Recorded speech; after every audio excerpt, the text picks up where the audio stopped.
your dream with Success Television. Can people truly change, reinvent themselves into more balanced, more caring, more productive individuals? Stephen Covey, for one, says yes, and a lot of people pay a lot of money for his brand of reinvention. In fact, leaders of corporations, all kinds of organizations, pay $500 million a year for his brand of reinvention.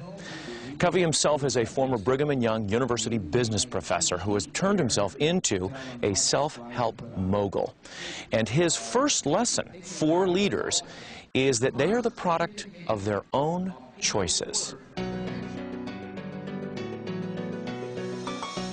Okay, let's start then with the 7 principles. And the first one, obviously, is to be proactive. And what fascinates me is that it jives with this notion that you're not a captive of your past. Right. Describe that for us.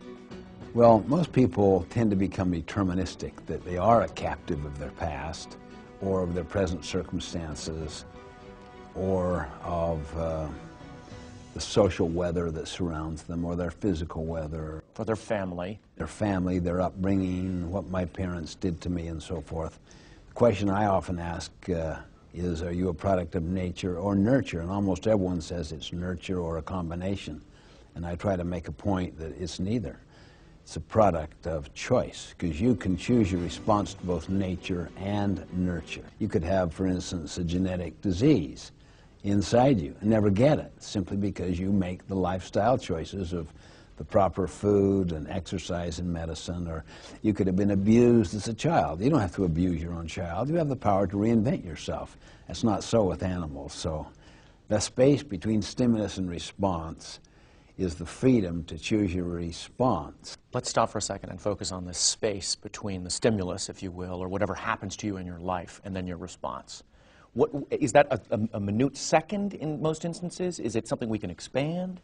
Absolutely, we can expand it. But with some people that have been, say, powerfully deprived or rejected, or maybe this very little space, see, with others that have had very affirming, unconditional love growing up and so forth, they could have a very large space. The point is, however small or large the space is, it can get larger if you will take responsibility and initiative and focus on it and use it little by little.